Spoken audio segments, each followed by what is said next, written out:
Hi, Dr. Rob. Thanks for being here again tonight. Good afternoon. Are you ready to get going?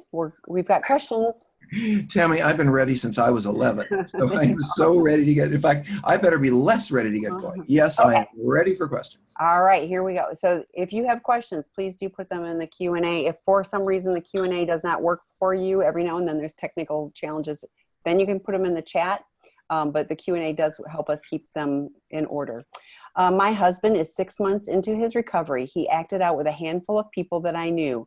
He never closed the door on those relationships, though he's not in communication with them currently and hasn't been since he got into recovery. Do I need to let go, or should closing the door on those relationships be part of his recovery? That's a great question. It's a great question.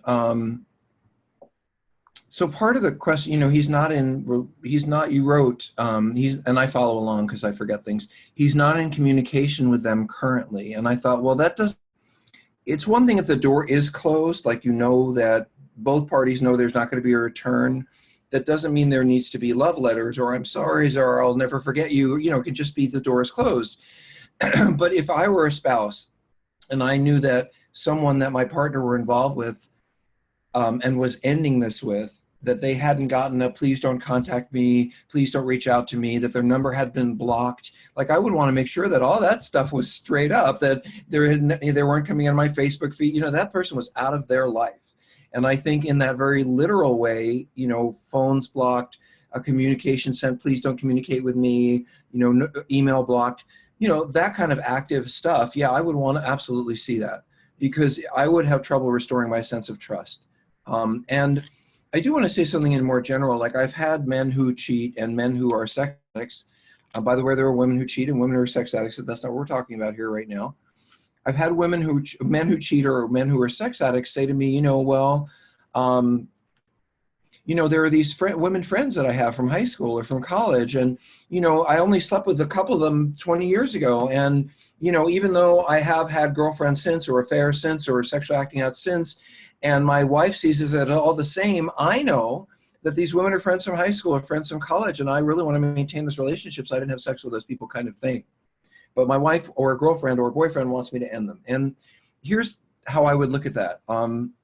Sometimes when you break the rules, you lose privileges.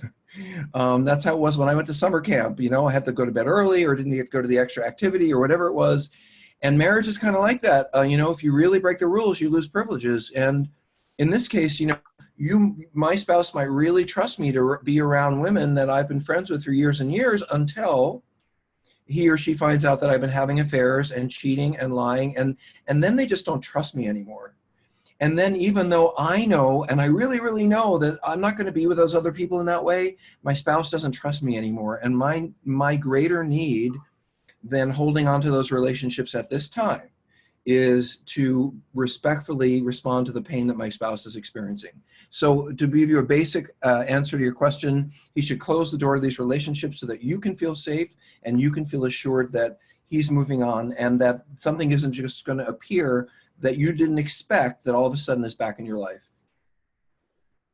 So the next, sorry, I would. Yeah, no, I wouldn't either. I agree. Okay, so this is a two-parter. I'm going to pick up the bottom one first. Yesterday, I attended the men's group in the evening and didn't share at all. I felt so disconnected, and it seemed sort of useless. I know there are good days, good group days, and bad group days. How do I benefit when it just seems like a litany of the same stuff? I don't see how it is helpful. And then it's continued. How do you take advantage of the drop-in groups, as much as possible? So. Tammy, you're going to have to answer this one. I will help answer it, but don't you want to answer it first? Well, but it's the first lesson that everyone learns in a 12-step meeting, really. I'll give you an example, but I won't answer. Well, I went to the meeting, doctor, like you told me, and I sat in the meeting and I listened to all of those people. A lot of them have really strange problems, much worse than mine. I didn't really want to share anything or expose myself because who are those people anyway? So I don't really see why you sent me there. It kind of sounds like that.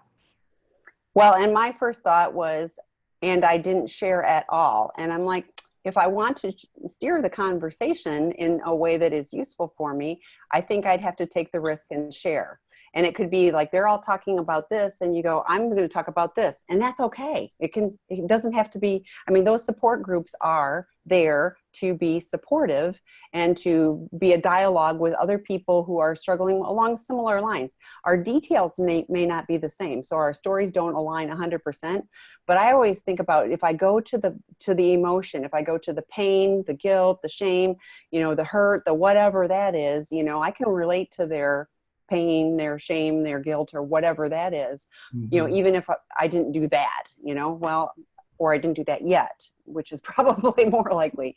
So it's one of those things where, and one of the sayings is take what you need and leave the rest. But, for me, sometimes it's just gratitude. Sometimes I go and go, gosh, I made it through another day, in recovery, or, there are other people that are struggling and we're all in this together, or whatever. But I look for, and I specifically, if I'm feeling disconnected, look for ways that I do connect. I be intentional about making sure that I'm doing that.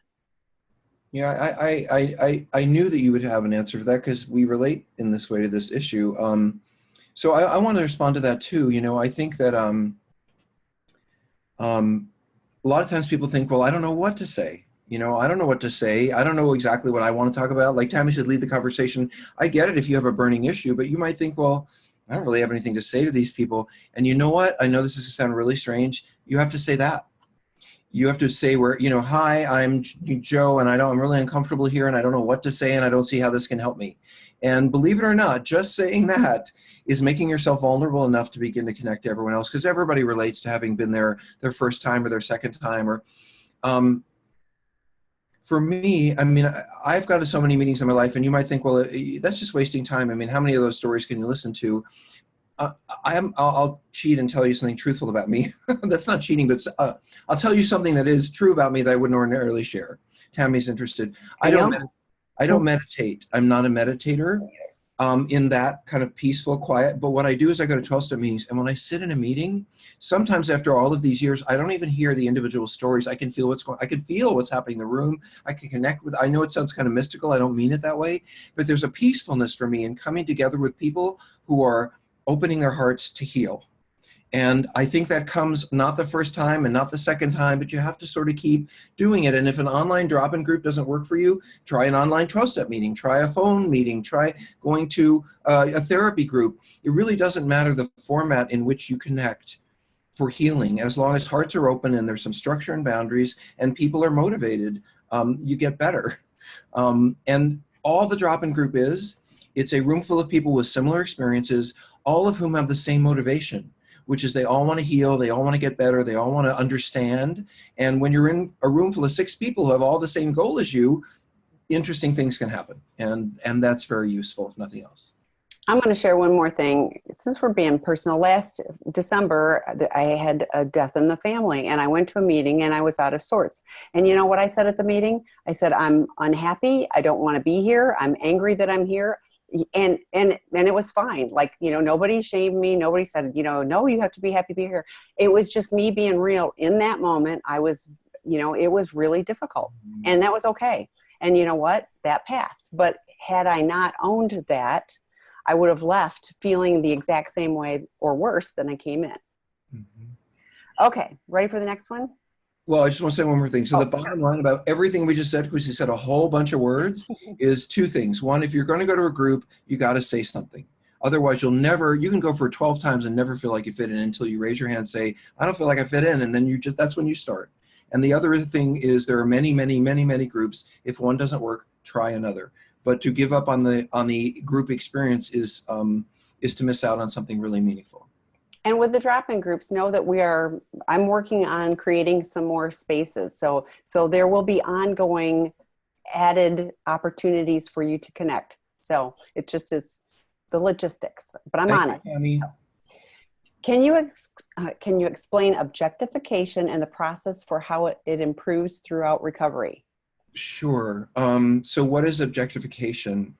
We all objectify when we put a value on something that it doesn't necessarily have a personal value, and that's related to desire. How do I say this?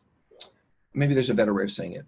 If I am looking at sex addicts view people as objects. So if I'm an active sex addict and I'm out there looking for somebody to get laid with, I'm not necessarily looking for someone to relate with, someone I care about. I'm really looking to use them as a physical object for sex, whatever that brings me, whatever that means for me. And, if they're a sex addict, they're going to use me. It's transactional. I have them as an object, they get me as an object. That's really all we get out of it. Objectification is turning people into objects. It is not necessarily a bad thing. We do it all the time. When I look up and I see somebody walking down the street, and I unconscious, I look at what they're wearing, I see what they're holding, and I make a judgment. That's a safe person. That's not a safe person. That's a wealthy person. That's a poor person. In a sense, I'm objectifying them. I don't know who they are. I'm basing my belief about them on what I see or what I want to see. I don't know them. They're just an object to me. So objectification is using people as objects, and sex addicts use people as objects to feel important. So if I think you're really hot and you look at me and kind of look at me as you pass me on the street, well, that's like how I get validated, because I look at you and you look at me, and my thinking you're a really hot object, oh, that really hot object looked at me, I must be valuable because that hot object looked at me. I use objectification to validate myself when I feel empty. Finally, there's nothing wrong with objectification. Lots of people walk the street and say, oh, I really like her butt. I really like her handbag. I really like his ears and his neck. I love when hearing him talk. We take parts of people and we love them or get excited about them or think someone, objectification is a part of life. But when we are unable to see the whole person or unwilling or not interested in seeing the whole person simply because we're interested in using them or having them as an object, that's when objectification is a problem. All sex addicts objectify people. All porn addicts, here's one more little thing. If objectification means not seeing people as they are, but more seeing them as body parts in our scenario, I want to play out for you the concept in research that when you start men, if you give men porn and you ask them to look at it very regularly, like 2-3 hours a day, when you see how they respond to a woman on the street, if it's a heterosexual man, he will see her as much more as an object after looking at a few weeks of porn than he did before. And so we're actually can be influenced. So if I look at a little bit of porn once in a while, Tammy's looking interested, I'll say the story again. There's research on what looking at a lot of porn regularly does to how a heterosexual man views women on the street. And before I look at a lot of porn regularly, I might think of an attractive woman on the street just like that. Wow, she's really cute, or whatever, and then keep moving. But if I'm looking at a lot of porn over and over again, I'm going to start looking at her legs, at her arms, at her butt, I'm going to really kind of take her, and then I might go into fantasy around it, which escalates if you look at a lot of porn. And if you stop looking at a lot of porn, over time, people objectify less. So objectification can go up when you're looking at something that is forcing you to objectify, like porn. Boy, that's a lot of answers to a very simple question. Anything else you want to add? Well, no, that was very helpful. And so what you're saying is, as you get into recovery, you change so keep going. Yeah, so the sort of like when you put down the porn, you objectify less. If I spend less time thinking about people as sexual objects and looking to them for sex and more time getting to know them and not looking for sex, then I'm going to get what I'm looking for. I'm going to start to meet people. I'm going to have emotional experiences. I'm going to start to connect. It's inevitable. And that will be a very different experience than, ooh, baby, you're a body part. I can remember, I just remember being younger and going up to someone like with one of those, ooh, baby, like hitting on someone things. I don't remember what the situation was. And they were not in that place. They were not, and they were just, really? Is that how you want to talk to me? And I realized that I was objectifying them. The way I was acting was expecting them to fall into this, hey, baby with me. And they weren't interested. They actually wanted to be a person and felt a little insulted that I already decided what kind of interaction we were going to have. So objectification. It feels like Sesame Street. Objectification. What's the station? That's Schoolhouse Rock. Okay. So So she's saying when CSATs are a certain price out of pocket, do you ever advocate for addicts to use traditional therapists who are in their insurance networks in conjunction with CSATs? Could that scenario work, or would that be too many cooks in the kitchen? Boy, that's a tough one. That So is a tough one. let me just say this. I'm chewing gum, Tammy. I hope that's okay. That's okay. Okay. What a CSAT is it's one of the certifications for being an expert in treating sex addicts. And it's an expensive certification and it takes a long time. So by the time someone's gone through a year of training and spent, it's about $10,000 for the training, they will expect to get paid more when seeing a specialty client because they've spent a year or more training. If you went to see a general surgeon or a surgeon who was an expert in a certain kind of surgery, you might pay for more for the expert. And so it goes. Here's a thought for you. One thing that I've always found is really, really useful is finding a CSAT who does groups. If somebody does group therapy, here's the great news. It isn't $200. A group is probably 6 or 8 people, and it's probably going to be $65 or $80 a piece or something like that. So you're paying about half. And you might say, oh, but I'm not getting all the attention. Well, let me just tell you the honest truth. Really good sex addiction treatment takes place in group. We run a treatment center. I run a treatment center. The best work that we do is always when I have a group of men that I can help on and bring them together in an emotional experience. We work together really hard as a team, and we don't have a bunch of clients to do that. But the point is that you have to have this feeling of family and connection and being appreciated and loved, and that's part of the process. So being in group, I think, is actually more valuable in some ways than individual therapy. If it were me, I would go to a 12-step program and get a good sponsor and really work a good program and go to a group. And between those two things, I think you'll get a really good, and read the books and go to the drop-in groups, do as much as you can. But therapists, I think, increasingly are more necessary in a crisis. When there's something that can't be defined, like I don't understand why I can't move forward. I don't understand why I'm stuck in this place. I don't understand place. Therapists are useful when you need to bring a couple together or there's some new area that needs to be explored. But honestly, the day-to-day work of what I call recovery is much more about reaching out to support groups, about writing down my feelings, about going for that walk. I mean, the work of recovery day-to-day has nothing to do with therapy. Therapy is the icing on the cake. And for those of you who come to treatment, and those of you who send folks to treatment, we appreciate that. We do great work.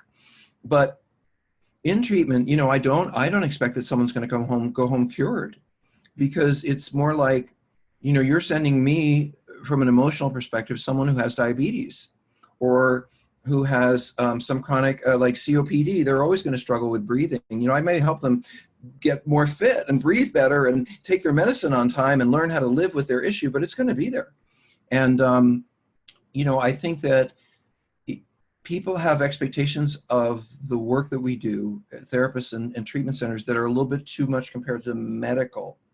Because when I go to the doctor and I have a problem, he or she gives me a pill and it gets better, or they cut it out and it gets better. And most of the time I don't have to deal with it anymore if I'm fortunate. But for those of you who have rheumatoid arthritis or diabetes or a chronic condition, you have to deal with that the rest of your life. And that really is what an addiction is. It's something you have to learn how to live with the rest of your life. And I think that's what we teach. That's what you get in all these places, is reminders of how to live with this issue. None of us get cured, but you can certainly turn down the volume on the struggle, and we can have a lot of supportive guys along the way, like me and Tammy. Exactly. Okay, I hope and I think too, I love that. And I think group therapy is super helpful. I think I've made the most progress when I had a group therapy situation. But there's also some pieces where, like with the treatment center, you work with some specific therapists on trauma or, art therapy, or there's some adjunct things that are useful to have a specific kind of therapist for, that might be a little bit different too. Next question. They say nice things about listening to us. Could you explain a little bit? All right. Here's the thing I have learned in my other spaces, because they were like, why didn't they read that nice thing I said? So it's not about. Okay. Because I think I'm blushing now. Hi guys, listening to you is so incredibly enlightening. Thanks for providing this resource. Thank you for saying this. Could you explain a little bit about what is happening in a sex addict's mind when his wife, who has been highly sexually attractive to him before, loses her luster and he no longer desires her at all? My sex addict partner and I went from passionate lovemaking to complete disinterest in me. I'm whiplashed. So I wonder if there's multiple issues going on this question, because it doesn't sound like a simple question. So for example, if you'd been with this person for, let's say, 2 years, you know, what your lovemaking, romance, early passion might be like is going to change over time, regardless of whether this person has an addiction or not.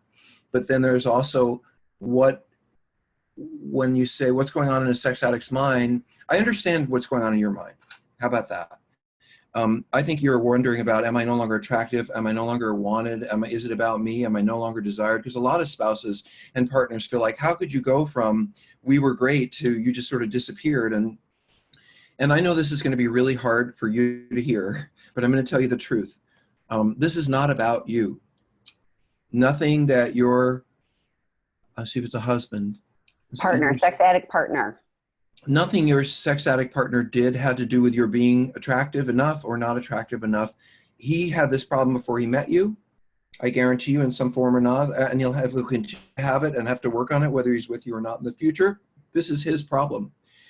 It may well be, and this is possible, that some of the ways he connected to you was through a lot of sex and passion, because sex addicts often don't know how to build intimacy, talking, relating, laughing, playing. You know, we would rather have a lot of sex, and or the way we feel like we can hold on to you, or you won't abandon us, or whatever it means to us. We have a lot of sex. And you will experience this, oh, I'm so desired, I'm so wanted, I'm so needed, I'm so special. For us, it's more like, I'm using you so that I don't feel bad, or I'm using you so I don't feel. So it could well be that that part of your passion was about the two of you. Part of your passion may have been about him acting out some of his addiction with you. You know, we don't know what was in his head when you were having that mad, passionate sex. Was he really with you? Was he connected to an experience in his head? I don't know. But I would suggest that, I don't want to say it that way. Let me be more honest and clear. I don't think that he doesn't desire you anymore. I think that he is focused on something else that leaves, you're now invisible, I think is about it. Not that he doesn't desire you, you don't exist anymore. That's a better way of saying it. Not desiring you would mean he actually sees who you are, what you're feeling, what you're going through, what you need in your pain. Sex addicts don't see you at all when they're acting out. You're just something to try to get, you're someone with whom I don't want to get in trouble. And so I'm going to try to do whatever it takes and whatever I need to say to not get in trouble with you so I can go do what I want to do. But actually attending to you, not likely. So I would imagine he didn't just stop seeing you sexually. He probably stopped seeing you in a whole bunch of ways.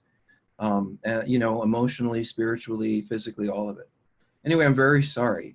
But the best thing I can say to you, and I don't know any way of saying this because that you'll believe me, but it's not about you. You can get a little older, you can get a little thicker, you can get a little, I love you because I love you and I don't care about that. But as a sex addict, I'm looking at you like a body part. And you're an object, and you as an object, well, I've seen that object a few times. Men who have sex driven by raw lust need constant new feeding. If you only know how to have sex by how hot that thing is in front of you, then you have to have a lot of new things all the time. Because if you're not able to develop sexuality, sensuality, and connection through love, through connection, through intimacy, then you're going to have a whole bunch of strangers throughout your whole life. Anyway, I've said a whole bunch of things. I'm not sure any of them are useful, but Tammy, is there anything you want to add to that? No, I concur. I mean, it isn't about you. And there are support groups. There's a betrayed partners support group Wednesdays at 12:30 p.m. Pacific time. And then there's also one on Sundays at 6 p.m. Pacific time. And I would really encourage you to connect there. You also don't indicate if he's at all in recovery. It kind of sounds like he's not. But even if he is, it takes a period of time for them to get through the in-between stuff and start retraining all the brain stuff. So it's a journey, but stay connected to all the resources, and hopefully you'll find support while you work through this. I'm answering questions while you're talking, Tammy. The little ones. Well, the ones I can type in answers to. Yeah, but like I want some of them. I want to okay, you go ahead then. One that I was gonna talk about. Go ahead and ask then. You did the room ones, didn't you? I did, but you can ask anyway. Okay, I'm going to.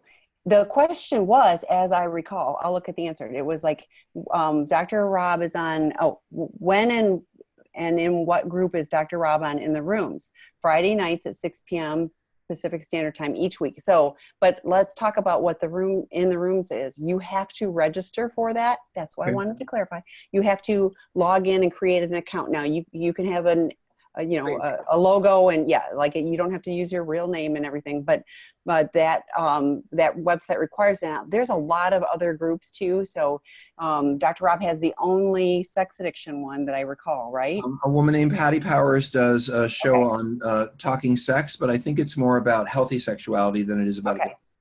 So there's a lot of different groups, and there's a lot of people that are online at any given time that you can connect with. So that might be a spot where you find some other, Okay, so I'll get into it. So In the Rooms is an online site where they have about 175 12-step meetings. It is a portal to meetings. And if you're looking for an online meeting in any 12-step arena, there's pretty much everything is represented at least once, although AA has, well over 100 meetings there in a week.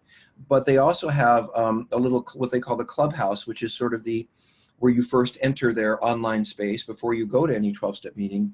And in that space, some of us volunteer our time weekly to do groups or exercises on mindfulness, on meditation, so I do something like this every single week in the rooms.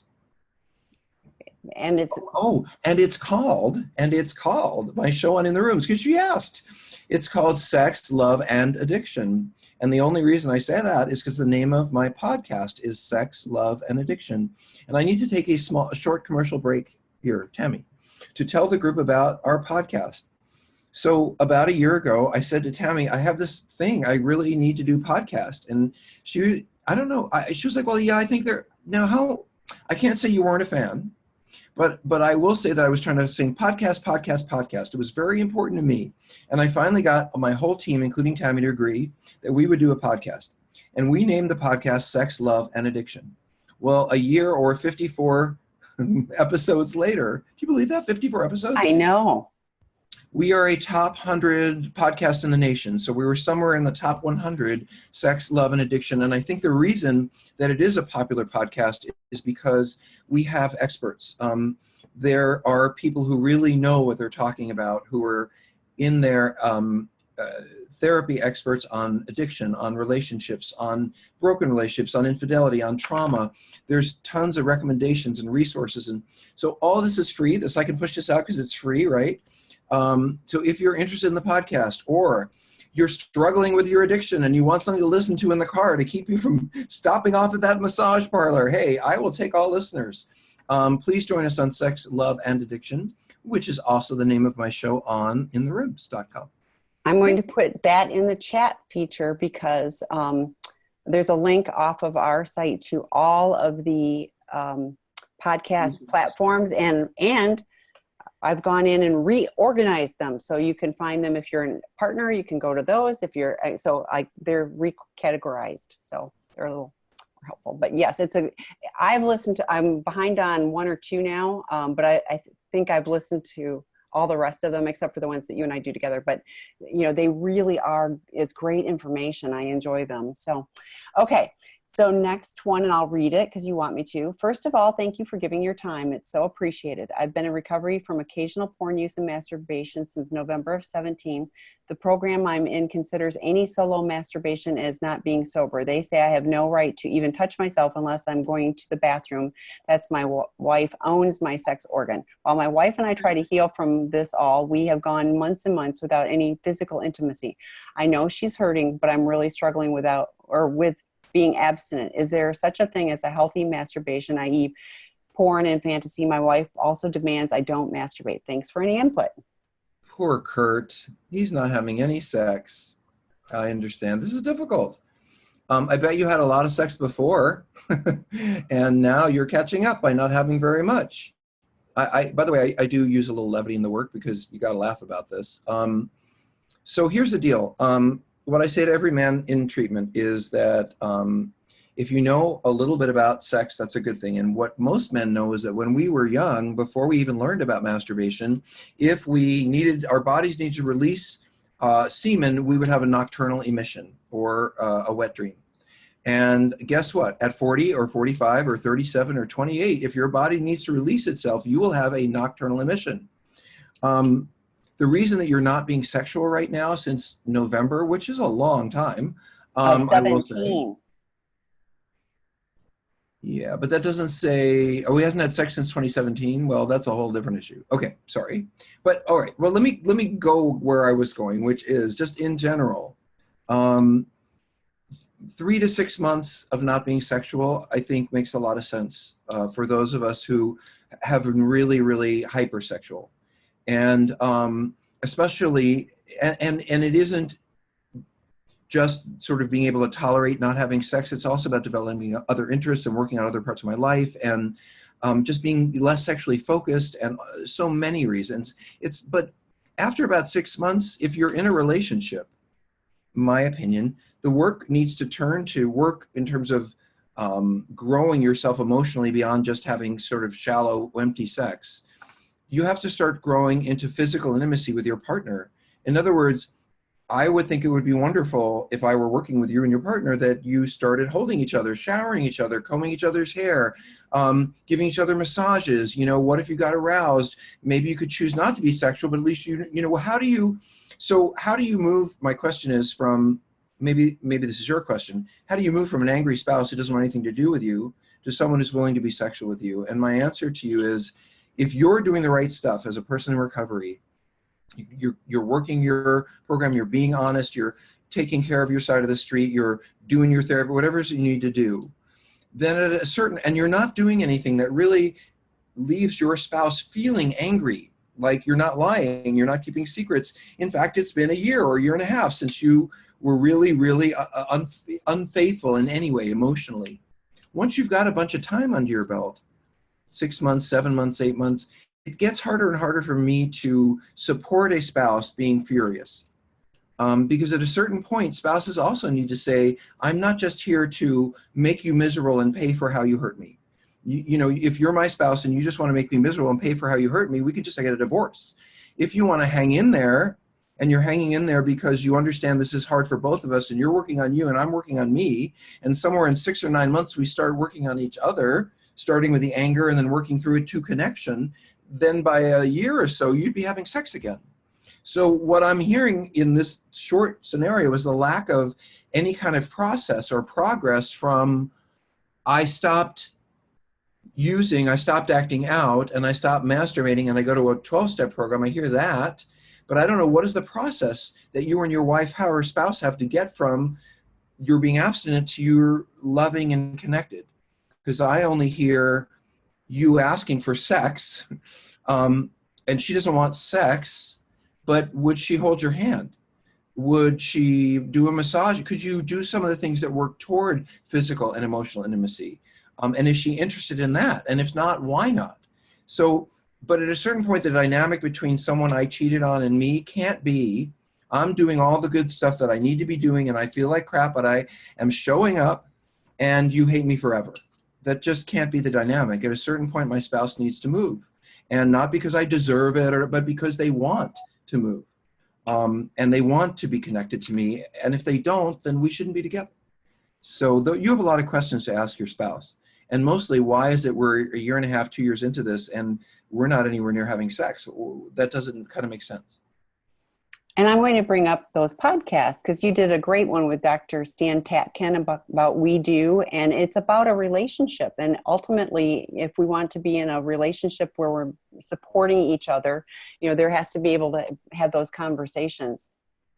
And I guess I want to say something more, and I said this on in the rooms recently, but I'll say it to all the spouses. You know, I said this was Friday. This is really funny. You know, I hear spouses sometimes, you know, should I stay? I hear this. If he does this one more time, I'm leaving. Or if she ever goes out, calls that guy again, I'm out, you know, and I hear a lot of that. And guys, I got to tell you, he or she is going to do it again or something like it again, because addicts don't get perfect recovery. So saying if they do it again, I'm going to leave them is not logical and doesn't make sense. I understand it feels good, but it ain't reality. And I understand that you want me to tell you that your wife or husband is going to get sobriety and be sober and never touch themselves or anyone else ever again forever. And I don't think that's likely. I think they will make mistakes. They might look at porn again. They might hook up again. Those things might happen. And given that that's the scenario, how do you decide if you want to be with that person again, that person who's struggling? And here's the answer I gave, you know, on Friday night. You may not know if you've been together a year or two. And I find a lot of couples have been together a year or two, 3, they may not stay together through something like a profound betrayal, because they know that they have so much tread under them. And if it's been like, we've been together 3 years, you've been lying for 3 years, you know, everything's a lie, I'm out of here. Okay, I get that. But the couples who've been together 10 years, 12 years, 14 years, 20 years, you guys are different. Your decision is not just, if you cheated on me and you ever cheated on me again, you should be, you know, I want nothing to do with you. I mean, I guess you could make that decision. But my thinking would be more, did we over those 10 years more often than not love each other? Did we more often than not enjoy each other? Did we more often not have fun together? Do you laugh at my jokes? Do I like it? Am I able to take care of you when you're sick? Relationships are around a lot more than fidelity. I am so sorry to tell you. And that's from a sex addict who's had to ask for forgiveness for infidelity. There are no ideals. There are no perfect us's, you know, but I will say this. I want the spouse that's being honest with me. I want the one I see who is really putting their back into it and really working and really being honest and really trying hard. And I can forgive the past. I won't forget it. And our relationship will never be the same. I'll never trust you in the same way again, ever. And that makes sense. But what we have now might be stronger or more meaningful because we're being more real now. And maybe I'm not your knight in shining armor. Maybe you're not my, you know, maybe we're just broken people trying to find our way together. And if you're up for that, maybe we can have a great time. So I am not, by the way, saying that you spouses need to put up with a lot of cheating and infidelity and that's just the way it is. I'm not saying that at all. I am saying, though, that if someone has hurt you deeply and they turn around and they're contrite and they show remorse and they really try to work to be a better person, that is in that, and you see that and you value that and you want to be a part of that, then it is incumbent on you, the spouse, to get in some therapy, go to some support to work on your anger and your sense of mistrust so that you can start to grow toward each other. Because this is not a one-sided street. Even though one person has caused the harm, the whole relationship is harmed, and therefore you both need help. Anyway, thanks, Tammy. Next question is, what elements do I need to see in my recovering partner and in myself to know there is hope for our marriage to survive this? Tammy, you want to start? Sure. So to me, I would have to see that there are, like you were just saying, there's real attempts to rebuilding trust, that person is really working a program, not just, I say it sometimes, people go and warm the seats in a 12-step. I'm going to meetings. Well, that's different than working a program or really, you know, working with a sponsor. You know, what step are you on? You know, if they're in therapy and they're actually doing good work, if they've followed the out of the doghouse information and are doing things that show you that they want to rebuild trust, all of those things are really positive. I think. You also ask about what do I need to see in myself. Well, that wasn't what we were asked, so we're not okay. going to answer that. But that's a good question. It's a good question. What I would be looking for is, first of all, I would want to be sure, I'm going to get really basic here. I'd want to be sure that, let's say you're a woman and this is a man. I would want to make sure that he really wants to be with you, not is afraid of losing you. Oh, that's a good one. I think there are people who are so afraid of losing the person they're with that they'll hold on to someone that they don't really love or respect or isn't right for them. And sometimes it's the addict who's doing that, you know? So I would be very sure that, and I would want to make sure that he knows who you are. Because sometimes when we get together, we're bodies and passion and moonbeams and starlight. Does he know what matters to you? Does he know what's important to you? Does he value you? You know, because it's one thing to see him growing, but I would also want to make sure that if he's moving toward me, that he knows what I need, he knows what I want, he knows a little, we're not just two people like rotating around each other.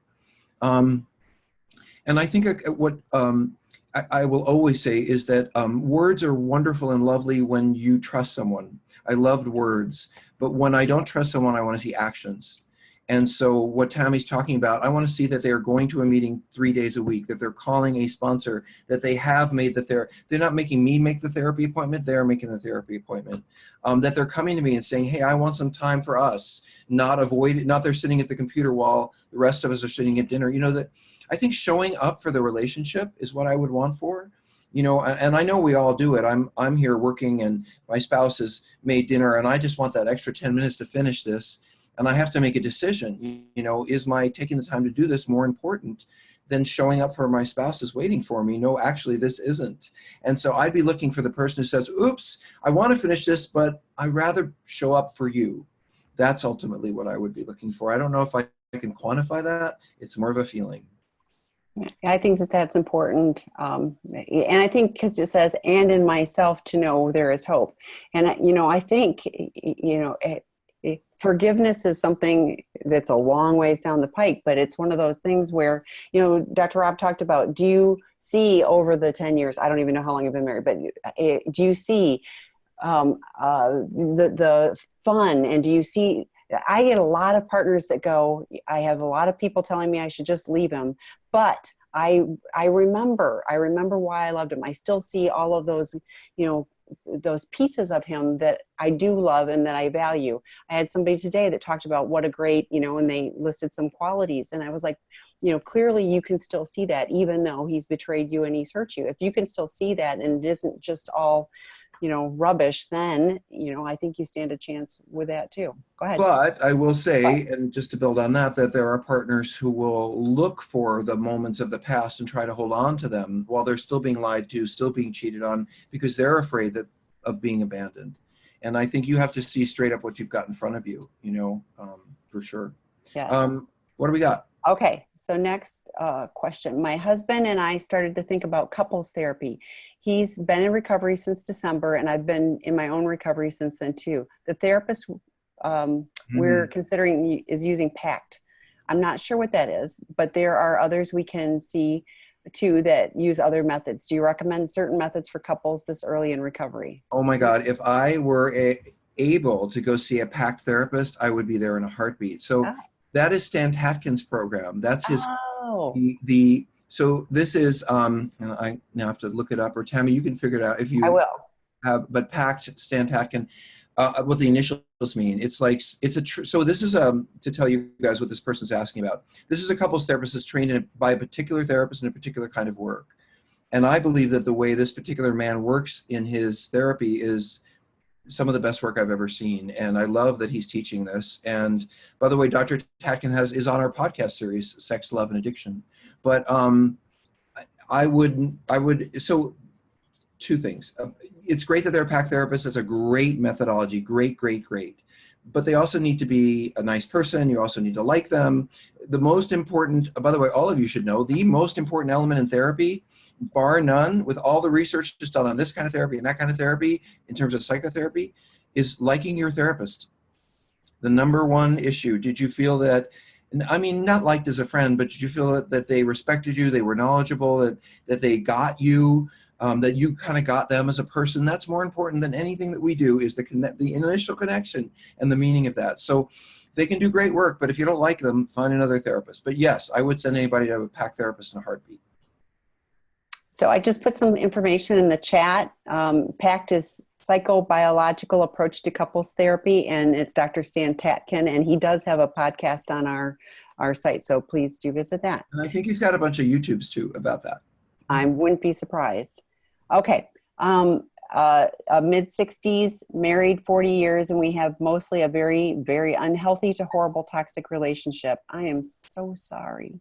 We finally have discovered not only that we are addicts individually with various years of abandonment issues, but we have discovered that we have CPTSD, and we are both prodependent. Our communication is me who attacks him for abandonment. He runs and disappears, plus then I attack worse. He runs more. The worst piece, we are having so many flashbacks, we do not know what reality is between us, much less how to navigate it. According to Rob, I need to start with a posse. How do I find an old lady posse? Online groups are quite young with a lot of physicality, not interested in 40 years, etc. Mm-hmm. Disagree. Yeah. Well, we could also, but just take note, we could also find a 50 An old lady posse a group. 50 and older. I cheated on 50 and older. So there's a lot of stuff here. Where would you like me to start? At the top. Thank you. Okay, so I have to laugh. I mean, this makes me laugh because, Tammy, do you know why this is making me laugh? It's like we hate each other so much that we spent 40 years together. You know, that's how much our relationship is so toxic that we spent 40 years doing it. And I'm like, you got through a 40-year relationship. Congratulations. That's not easy. And you both have issues. And yes, you're codependent. You managed to tolerate and manage each other's issues long enough to both thrive and survive, even though you have a miserable past and the relationship wasn't perfect and you have addictions. But you're here. You're growing. You're still together. I would think there are many, many people who wish they were able to have a toxic relationship for 40 years. Now, I'm being a little lighthearted. Look, if there's physical abuse, if there's sexual abuse, if there's verbal abuse, I mean, if you are cruel to each other and harm each other, that needs to stop. But listen, I wouldn't be the charming little troubled person I am if I wasn't for my charming little troubled husband. I don't think I would ever attract a completely sane, healthy person. I wrote a book about this called Prodependence, and you quoted it, which is how troubled people survive without ever finding the perfect person. We find the perfect person for us, which is the person who's kind of troubled, but not quite in the same way. And that's a good thing, because two people who have issues together, they can grow together. And that's the best way to grow. So what is the question here? Oh, wait, Tammy, I think the posse question shouldn't be that hard to answer. No, well, actually somebody else in the chat said, I want to join that group. So I wrote it down. So I probably will name it that, Old Lady Posse Group. So I'm on it. I don't know when I have to find somebody to lead it, but. But you got to find an old lady. I qualify, so it's okay. So well, I like the theme. Hey, let's answer this next one. This is a really good question. Yep. So we're on it. Stay tuned. What does a healthy, effective sponsor-sponsee relationship look like? Do you call every day? For how long? I can't imagine this idea of that. It would work. I hate the thought of having to talk to anyone on the phone routinely by force. Okay, so you want to type this to the group? It's a Marianne Williamson quote who's running for president, so we can put this up there as a presidential nominee quote. Or not a nominee. Well, she's running. You got this? Ready? Uh-huh. What you resist persists. What you resist persists. I think I spelled it right. Yes. You did. So if you resist connection, your problem will continue, because don't you know that it is the very challenge that you have in making yourself reach out to someone regularly, that's the very same problem that keeps you addicted. Because healthy people reach out to people all the time and enjoy reaching out to people all the time. And healthy people enjoy having regular conversations with all kinds of people all the time. But addicts would prefer to do it on our own. Thank you very much. And I certainly don't want to depend on anyone, because what if they ever let me down? And besides, I know how to do it better. So I'd rather just do it on my own. That's an addict. So the practice, this is about practicing making yourself vulnerable in ways that you think are horrifying. But listen, if you're a sex addict, look at it this way. Think about it this way. You hate the fact that you would routinely open up to someone by force on the phone, but Lord knows how many people did you open yourself up to sexually who were complete strangers, but you don't want to call somebody every day or every other day and just check in about how you're doing. Think about how your addiction had control of you and pulled you to do things whenever it wanted. And I guarantee you this is why, because when you have the most need. Oh, and let me say one more thing about this. This is why you have to make phone calls now, even though you have no desire to act out. I hope you are in a great place, because now is when you want to build the relationship. Because when you are feeling like going to that massage parlor, hookup app, porn, that's when you're least going to want to call anyone. And that's especially when you're not going to call anybody you don't know well. So if you're going to be able to make yourself, force yourself, in fact, to call someone when you're struggling and in trouble, you better have established that relationship and had a cup of coffee with them and gotten to know them on a regular basis when you weren't in trouble, so that A, you feel comfortable reaching out to them, and two, they know some good answers for you. This is relapse prevention. In the most basic sense, you're building this relationship to save your ass. It isn't like, oh, gee, I'm going to make a new friend. Let's plant flowers together. It's like, no, I'm going to call somebody and I'm going to build a relationship with them around some of the most painful, difficult, shaming, embarrassing, confusing issues in my life. And I'm going to turn over my emotional self to them, and they're going to show up anyway. That's amazing. That's a miracle. Yes, I have feelings about this. Okay. Well, I'm going to tag on, because, the sponsor is the person who should be helping you go through the steps. If you're doing a 12-step program, you need help going through that. Doing it by yourself is not advised. I'll say it that mildly. I want to say impossible to do it really well. But anyway, you have to do a 4-step. You want support around that. You have to share your 5th step. You have to. It's a suggested program of recovery. I'm going to go back to that. If you want what we have and are willing to go to any length to get it, you're going to pick up the phone. You're going to call your sponsor. You can, some sponsors will be, everybody's different. It'll be like, just call me. It can be 30 seconds. It can be like, or you're meeting once a week for coffee, or whatever it is, figure out what that sponsor wants. But make those connections, and and your sponsor should be saying, what step are you on? How much progress are you making on writing that 4-step? They're helping you. This is the practice. I don't know that they knew this when they were laying this out in AA, but what really has happened as a result of what a sponsorship is, it's like those of us who have, so I'm speaking from a purely psychological perspective, from those of us who have grown up not deeply depending on anybody because there wasn't anyone to depend on, or those we wanted to depend on were unreliable. For those of us who learned to just depend on ourselves, this is an opportunity to grow. This is an opportunity to take a risk in believing that someone actually might show up for me on a regular basis, even though they have kids, even though they're busy, even though they have a busy life, they're going to show up just for me, just to answer, just to support me. We run around as addicts wanting attention, wanting validation from all the wrong places. This is a place where you can actually show up and get validation in a healthy way, but you have to show up for it. And if you don't learn how to show up for healthy validation, you're going to end up right back where you were. Sorry, Sammy. No, go ahead. No, I was just going to say I have a lot of feelings about this. I lost a dear friend. I was at a memorial yesterday, as you know, so they don't know this, but when I think about role models and how the importance of having people to look up to and learn how to be a man or how to be a healthy man, I can't think of anything more important, except maybe committed relationships and family, so. Well, and I think the flip side of it too is the sponsor gets to be of service. And part of working a program is doing service work. So, right. So it's both sides. It's beneficial to both of you. And you know what? A lot of sponsees don't make it. They go out and relapse. But you know what? If the sponsor stayed sober for yet another day, then, if the sponsor stayed sober for yet another day, then they were successful in their recovery. It's all part of that process. Yeah, I want to say to the person who asked about sponsors that I don't think this isn't just about you and your discomfort. I'll be a little bit bigger.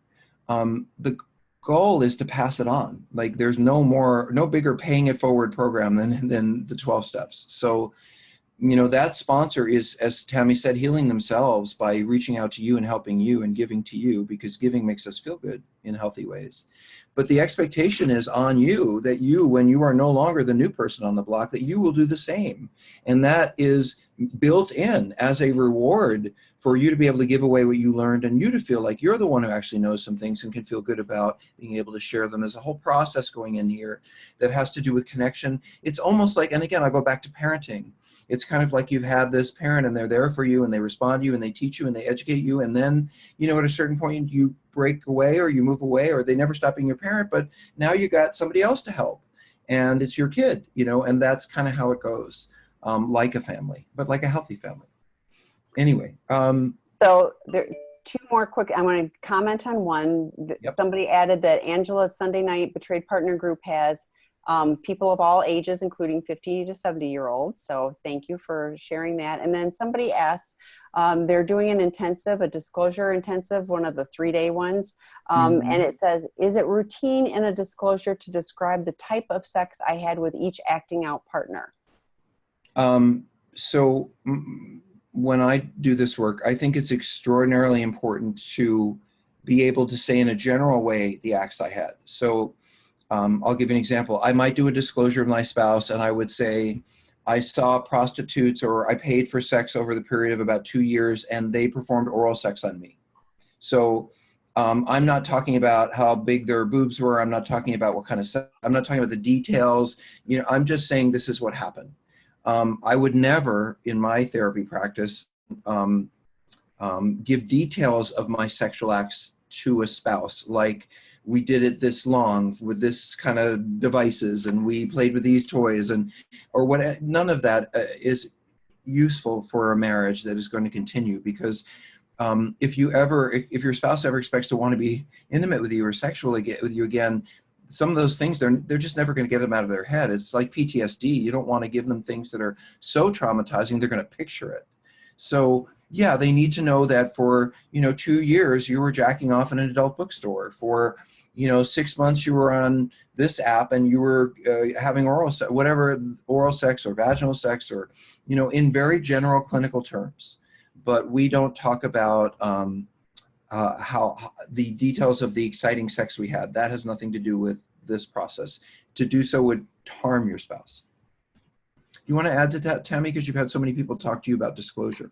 Well, and, I concur. I think it really needs to be, I think what you were saying too, and it's categorized. It's like I did, this X amount of times or this, I think some of the details when it is, it was your sister, that type of thing is, they need to know that, but I don't know from what you're saying if they're taking all this information and then it's going to be pulled together, or if the plan is that you will be presenting this to your partner, which, that would be devastating. They can't unhear it. They can't unsee it. They have visions of this stuff. It's, it's really extra traumatic for them. And this is why, again, Tammy, you were so yellow and you're so warm, buttercup yellow, and I'm so cool and gray here.